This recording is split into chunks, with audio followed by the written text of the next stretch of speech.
नमस्कार, मी प्रतीक्षा स्वागत करते तुमचं प्र स्टोरी वर्ल्डमध्ये. सदर कथा ही पूर्णपणे काल्पनिक असून त्याचा वास्तवाशी कोणताही संबंध आढळत नाही. आपण ऐकत आहात अपरिहार्य. तुमचं काय घेणं देणं आहे त्याच्याशी? दर्पणने रागाने वेदला विचारलं. ती आतून जरी घाबरली असली तरी तिच्या चेहऱ्यावर वेदसाठी असणारा तिरस्कार स्पष्ट होता. दर्पणने रागात हाताच्या मुठी वळवल्या. वेदने रागात एक एक पाऊल पुढे टाकलं. माज आहे ना तुला दर्पण खूप तुझ्या ह्या दिसण्याचा? वेदने दातखडे खात विचारलं. शब्दावरा डॉक्टर वेद, मी तुमच्यासाठी काम करते म्हणजे मी काहीही ऐकून घेईन असं नाहीये. दर्पण रागात म्हणाली. लायकी विसरू नकोस दर्पण तू स्वतःची. वेद तिच्याकडे बोट दाखवून रागात म्हणाला. लायकीबद्दल तुम्ही बोलताय सर? खरंच? उपहासाने हसत दर्पण म्हणाली. वेदने रागात तिच्यावर नजर टाकली आणि एक एक पाऊल उचलत तो तिच्या समोर येऊन थांबला. हे विसरू नकोस दर्पण की तू माझ्यासोबत झोपलीये. मग कोणाची लायकी वरचढ ठरते ग? वेदने दर्पणच्या चेहऱ्यासमोर येऊन तुच्छतेने विचारलं. दर्पणच्या चेहऱ्यावर असलेले भाव झरझर बदलले. तिच्या नजरेत आता फक्त घृणा दिसत होती. तिला कीव येत होती वेदच्या विचारांची. शी वेद, ह्यावरूनच कळतं की तुमची मानसिकता काय आहे ते. दर्पण ह्यावेळी शांततेत म्हणाली.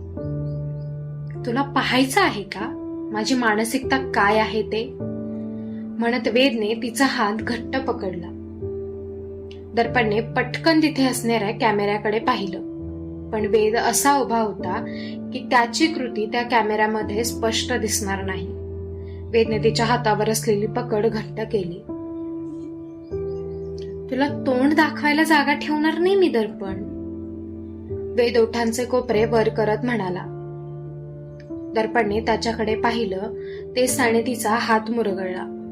दर्पणच्या चेहऱ्यावर वेदना दिसत होती आणि वेदच्या डोळ्यात क्रूरपणा.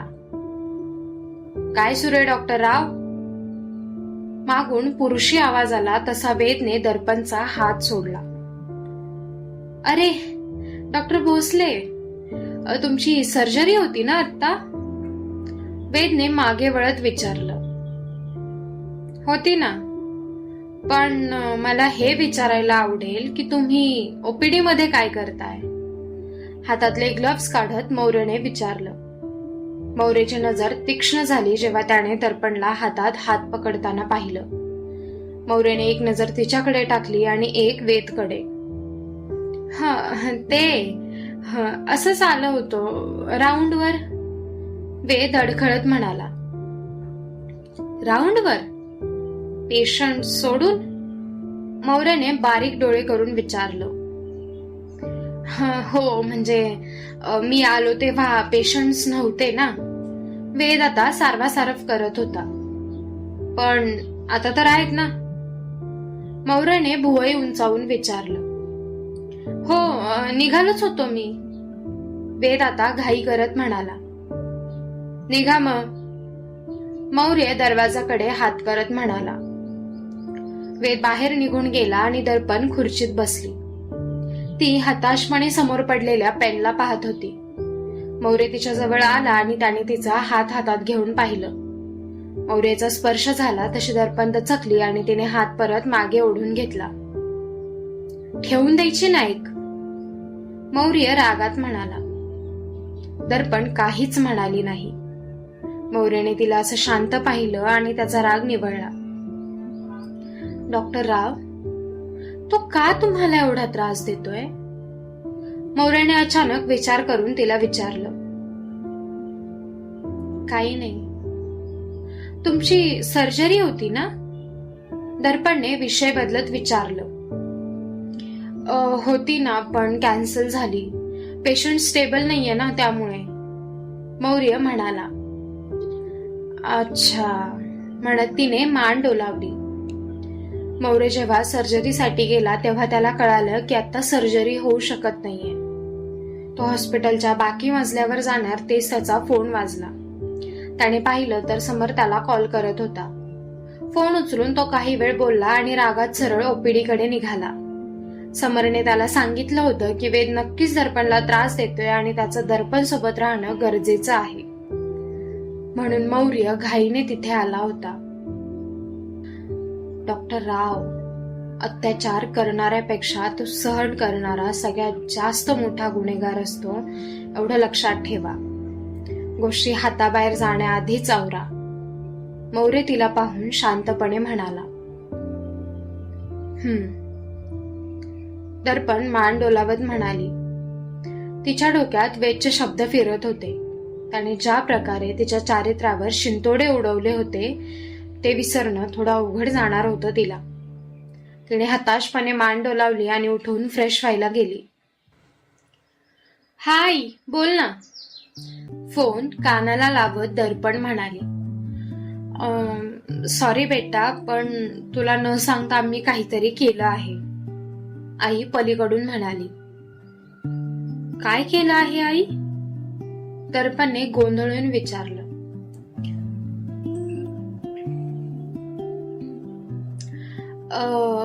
ते तुझ्या बाबांच्या मित्राचा मुलगा आहे तिथे मुंबईमध्ये. त्यांच्या मित्राने बाबांना विचारलं तर त्यांनी पण सांगितलं की तू तिथेच आहे ते. आई अडखळत म्हणाली. आई, मुद्द्याचं बोल. दर्पण हातातलं काम पाहत म्हणाले. त्याला भेटायला जायचं आहे सुट्टीच्या दिवशी. आई अडखळत म्हणाली. पुन्हा नवीन स्थळ? दर्पणने विचारलं. नाही ग, असंच भेट, म्हणजे तुला कधी काही मदत लागली तर तो करेल ना. आई पटकन म्हणाली. ठीक आहे, काम आहे मला, ठेवते मी. दर्पण म्हणाली. हा, काळजी घे. आई म्हणाली.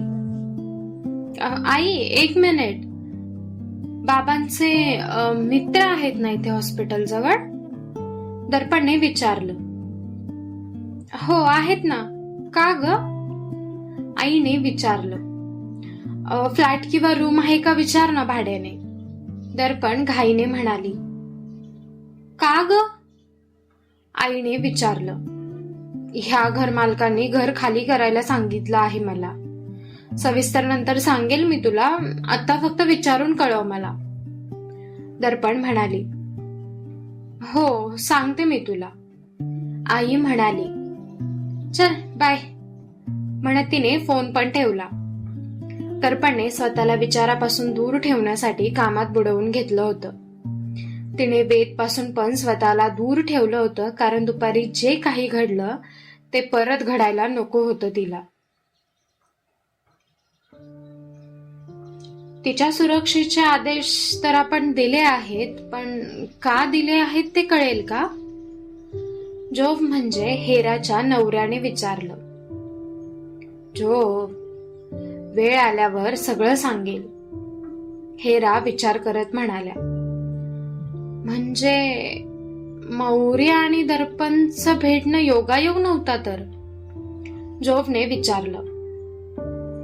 ह्या जगात योगायोग नावाचा प्रकार नाहीये जोव. जे काही घडतं त्याला काहीतरी कारण असतं. हेरा गंभीरपणे म्हणाल्या. अक्षा आली बाहेर. जोव दरवाजाकडे पाहून म्हणाले. आत बोलवा. हेरा म्हणाल्या. अक्षा, आत ये. जोव आतून म्हणाले. हा जोव? हेरा, तुम्ही बोलावलं मला? अगदी अदबीने अक्षाने विचारलं. समरशी बोलणं झालं आहे तुझं. मला दर्पण बद्दल जाणून घ्यायचं आहे. जन्मवेळ, जन्म ठिकाण आणि तिच्या कुटुंबाची माहिती सुद्धा. हेरा अक्षाला पाहून म्हणाल्या. मिळून जाईल हेरा. अक्षा झुकत म्हणाली. आणि तिच्यावर लक्ष पण ठेवा. समरला सांगितलं आहे, पण तरी तू सुद्धा थोडंफार लक्ष दे. हेरा म्हणाल्या. हो हेरा. अदबीने अक्षा म्हणाली. ठीक आहे, येऊ शकतेस तू, हेरा म्हणाल्या. अक्षा बाहेर पडली. दरवाजा वाजला आणि आत असलेल्या हेरा आणि जोफची नजर दरवाजाकडे वळाली. मौर्य बिंदास आत आला होता. हेरा, मला एखाद्या मनुष्याला मारून टाकता येईल का? मौर्याने रागात विचारलं. ह्याला आधी शिस्त शिकवा. हेरा जोवला पाहून रागात म्हणाल्या. मौर्याने डोळे फिरवले आणि तो दरवाजाकडे गेला. दरवाजा बंद करून तो बाहेर आला आणि दरवाजावर नॉक करत तो परत आत आला. हेरा यार, ह्यावर भांडत बसणार आहात का तुम्ही? एवढे मोठे होऊन काही फायदा नाहीये तुमचा. शेवटचं तोंडात पुटपुटत मौर्य म्हणाला. मौर्य, जर व्यवस्थित वागता येत नसेल ना तर चालता हो इथून. हेरा रागाने म्हणाल्या. माफ करा, माझ्या प्रश्नाचं उत्तर मिळेल की नाही? मौर्यने टेबलवर हात ठेवत विचारलं. तुलाही माहिती आहे की तू एखाद्या मनुष्याच्या मृत्यूचं कारण नाही बनू शकत.